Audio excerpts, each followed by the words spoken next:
लखनऊ से रामदत्त त्रिपाठी। इस समय हमारे साथ कोरोना की जो वर्तमान स्थिति है उस पर बातचीत करने के लिए डॉक्टर पीके गुप्ता हैं, जो इंडियन मेडिकल एसोसिएशन के लखनऊ के पूर्व अध्यक्ष हैं। डॉक्टर साहब, सबसे पहले तो आप ये बताएं कि आप लोग बार बार इतना जोर क्यों दे रहे हैं कि सरकार होम क्वारंटाइन के लिए अलाउ करे? निश्चित तौर पर बड़ा सामयिक प्रश्न है और आईएमए ने पिछले हफ्ते ही प्रदेश सरकार को ये कहा कि होम आइसोलेशन को अलाउ किया जाए।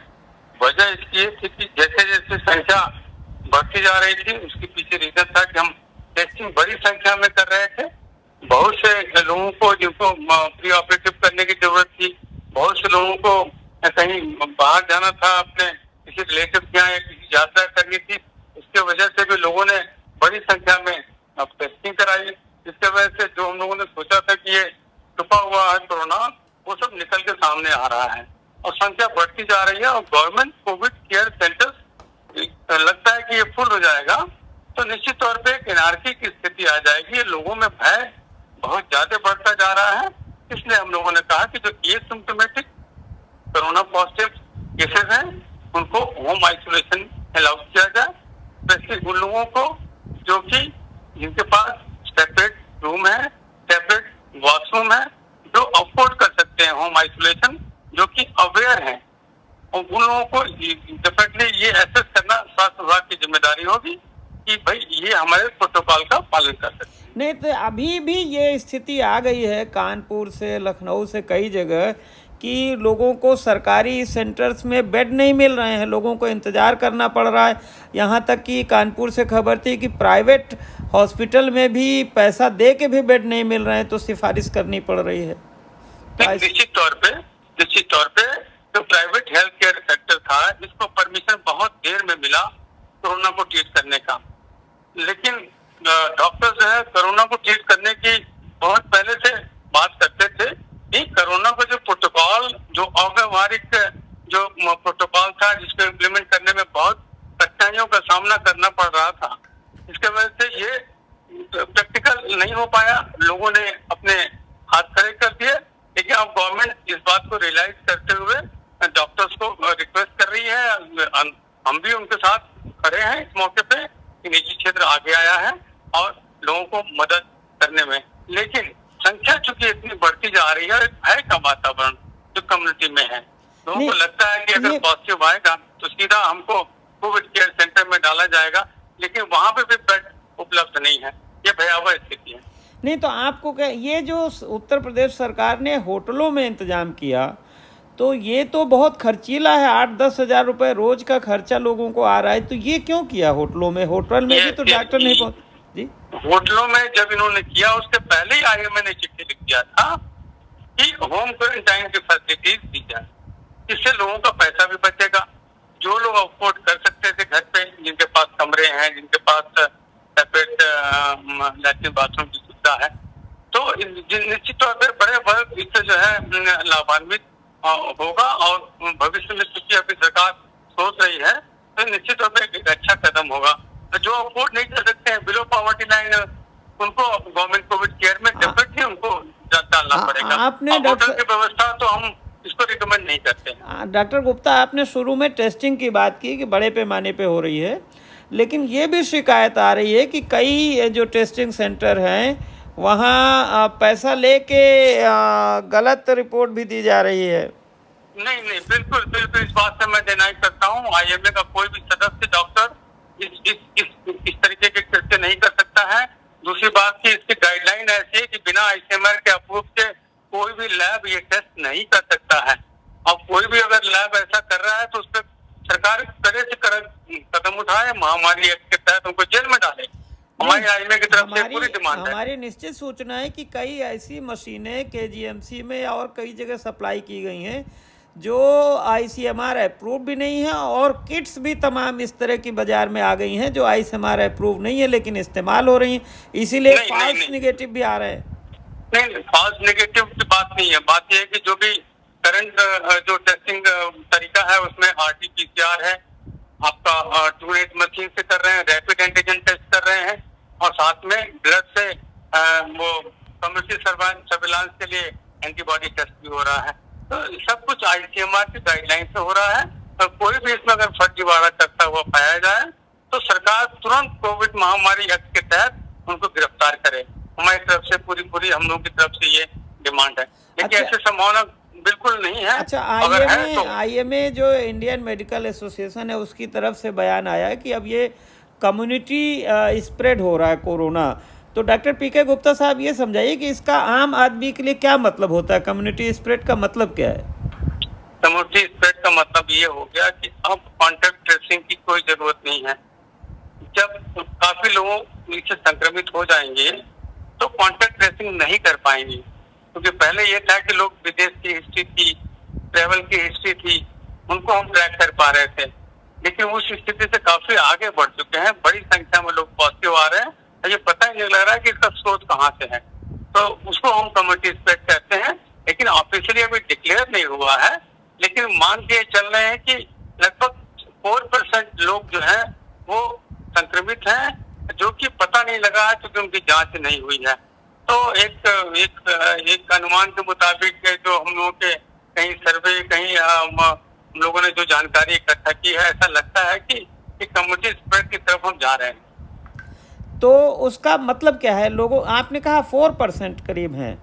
जी हाँ, जी हाँ। नहीं, तो इसका फिर आम नागरिक के लिए इसका क्या मतलब है? क्या सावधानी ज्यादा रखे? अब सावधानी से वो तो वही है कि फिजिकल डिस्टेंसिंग, मास्क का हर आदमी प्रयोग करे और साथ में भीड़ भाड़ वाली जगह पे ना जाए, अपनी सुरक्षा कवच को मजबूत करे, अपनी इम्यूनिटी को स्ट्रांग करे। तो कभी कभी ऐसा भी होता है कि कोरोना आया वो चला भी गया चूंकि, क्योंकि जब हम एंटीबॉडी टेस्ट कर रहे हैं कुछ लोगों के, तो उसमें एंटीबॉडीज पॉजिटिव आ रहे हैं अगेंस्ट कोरोना वायरस। इसका मतलब वो उनको हुआ संक्रमित और वो ठीक हो गए।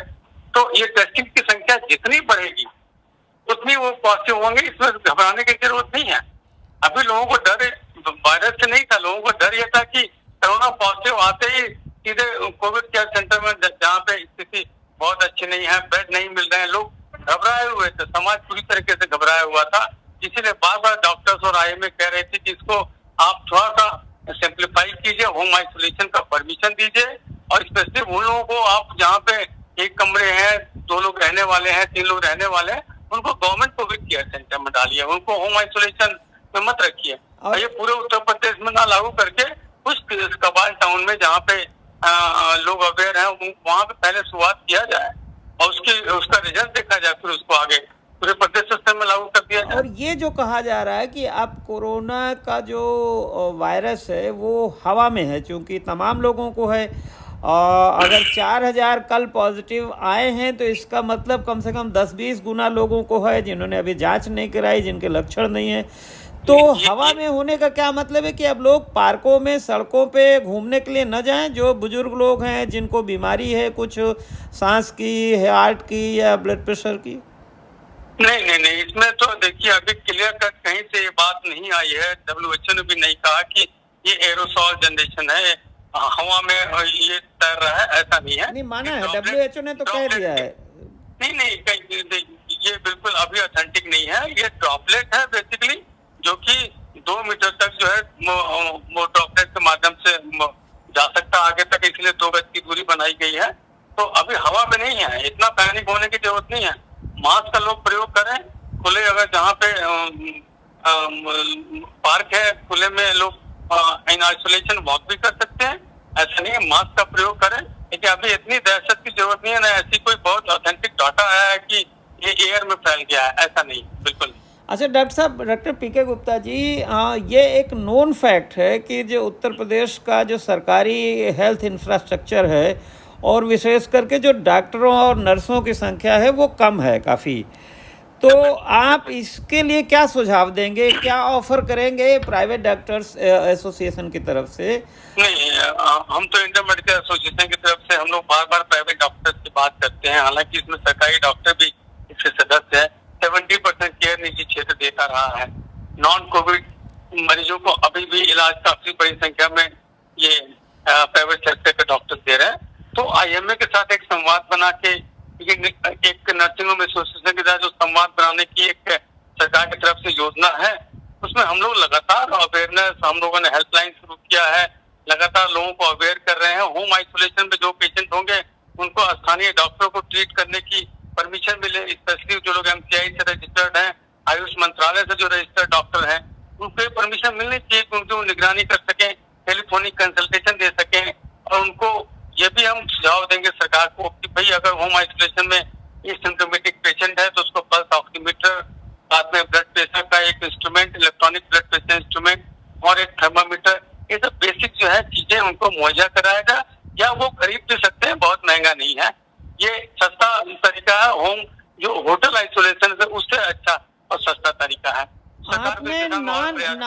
आपने नॉन कोविड पेशेंट्स की बात की, ये भी एक बहुत बड़ी समस्या है कि जो दूसरे मर्ज हैं, किडनी है, सांस है, हार्ट है, उनके मरीजों को न सरकारी सेवा मिल पा रही, क्योंकि वहाँ बिल्कुल बंद कर दिया, न प्राइवेट सेवाएं मिल पा रही हैं। नहीं, बिल्कुल ये बहुत बड़ी समस्या हम लोगों ने 70-80 दिनों से फेस किया, क्योंकि परमिशन नहीं थी कि OPD खोला जाए। फिर सरकार ने परमिशन दिया तो फिर OPD खुली। उसके बाद इन्फेक्शन प्रिवेंशन प्रोटोकॉल का पालन करते हुए छोटे मझोले नर्सिंग होम्स खुले। तो समस्या तो बहुत बड़ी थी कि गवर्नमेंट सेक्टर में केवल कोविड का प्रेफरेंस था, लेकिन नॉन कोविड बहुत बड़ी संख्या में सफर किया लोगों ने। लेकिन धीरे धीरे स्थिति सुधर रही है। निजी क्षेत्र के लोगों को इसमें प्रोत्साहित करना चाहिए सरकार की तरफ से कि हम उनका इलाज करें, और कहीं कुछ डर के मारे लोग इलाज नहीं करते, कहीं किसी को कोविड पॉजिटिव अगर आ गया तो उस हॉस्पिटल पे कार्रवाई महामारी एक्ट के तहत उस डॉक्टर पे FIR, ये सब कुछ शुरुआत दौर में हुआ और उससे एक नेगेटिव मैसेज चला गया कि भाई डॉक्टर डर गया। डॉक्टर वायरस से नहीं डरा, लेकिन प्रोटोकॉल से डर गया। तो इसलिए थोड़ा इसलिए बहुत बड़ी समस्या हुई, और हमें लगता है कि समय के साथ साथ गवर्नमेंट ने रियलाइज किया और चीजों को जो है थोड़ी सी नहीं, तो ये जो व्यावहारिक कठिनाइयां आई, उससे तो ये लगता है कि कोविड की महामारी से निपटने की जो स्ट्रेटजी है वो सचिवालय के बजाय डॉक्टरों के हाथ में होनी चाहिए। डॉक्टरों का एक कोई टीम होनी चाहिए टॉप लेवल पे जो तय करे। बिल्कुल, ये बहुत पहले से हम लोग कहते आ रहे हैं कि जैसे कम्युनिटी मेडिसिन डिपार्टमेंट होता है, पल्मोनरी मेडिसिन डिपार्टमेंट होता है, इम्यूनोलॉजी डिपार्टमेंट होता है, इंटरनल मेडिसिन डिपार्टमेंट हर मेडिकल कॉलेज में है। यहाँ के एक्सपर्ट की कमेटी बना के इनसे एडवाइजरी लेनी चाहिए थी शुरू से ही, और इनको कहा जाता है कि आप सुझाव दीजिए, हम इस पर अमल करेंगे, तो ये बेहतर स्थिति होती। क्योंकि सचिवालय में जो लोग बैठे हैं उनको तो कोई नॉलेज है नहीं स्पेसिफिक बीमारी का या किसी निश्चित तौर पे वो एडमिनिस्ट्रेशन देखते हैं, लेकिन जो महामारी को जिसको ट्रीट करना है वो डॉक्टर होता है। तो डॉक्टर की एक टीम बना के उनकी एडवाइजरी ली जाती, और आज ये फिर अब उसी स्थिति में आने की कोशिश हो रही है, और IMA के साथ संवाद बनाया जाएगा। हम लोग सुझाव भी देंगे, सरकार के साथ समन्वय भी स्थापित करेंगे, लेकिन ये काम बहुत पहले से होना चाहिए। तो अभी क्यों नहीं संवाद हुआ अभी तक IMA के साथ? नहीं, IMA के साथ बीच में मुख्यमंत्री की तरफ से संवाद तो हुआ, लेकिन प्रोटोकॉल ऐसे थे जिसमें हम वो OPD खोलने की इजाजत नहीं रही शुरू में। लेकिन अब जो है धीरे धीरे स्थिति, क्योंकि अब संख्या बढ़ रही है, तो बिना निजी क्षेत्र के सहयोग के संभव नहीं था। तो धीरे धीरे अब ये बात उभर के आ रही है कि हम लोगों को गाइडलाइन में थोड़ी छूट मिलेगी, परमिशन भी मिली है कि हम अगर तो आपका कोई डेलीगेशन मुख्यमंत्री जी से मिला? नहीं, लगातार UT IMA का संवाद और वीडियो कॉन्फ्रेंसिंग हुई है, ऐसी बात नहीं है। लेकिन वो जो एडवाइजरी कमेटी किससे हुई है? उत्तर प्रदेश IMA के हमारे जो अध्यक्ष डॉक्टर अशोक राय, जयंत शर्मा जी, लोग साथ मुख्यमंत्री का वो वीडियो कॉन्फ्रेंसिंग हुआ बीच में, ऐसा नहीं है। लेकिन वो स्थिति जो है जैसे जैसे टेस्टिंग की क्षमता बढ़ती गई, संख्या बढ़ती गई, अब स्थिति जो है हाथ से निकलने लगी, होम आइसोलेशन की डिमांड की गई, अब वो उस पर अमल होना शुरू हुआ। देखते हैं बेहतर होगा। तो यानी काफी देर हुई, लेकिन चलिए अब अगर सुधर जाए तो ठीक है। नहीं, डेफिनेटली हम लोग आशान्वित हैं, और डॉक्टर्स को भय मुक्त किया जाए, प्रोटोकॉल के बंधन में न बांधा जाए। निजी क्षेत्र के डॉक्टर पूरी तरीके से कोविड को कंट्रोल करने की स्थिति में है। चलिए, बहुत बहुत धन्यवाद आपका doctor PK Gupta. Thank you sir. सुनने के लिए शुक्रिया। पसंद आया हो तो कृपया लाइक करें और मित्रों से शेयर भी करें। अपनी टिप्पणी लिखें और नियमित वीडियो अपडेट पाने के लिए मीडिया स्वराज YouTube चैनल को सब्सक्राइब भी करें। जय जगत।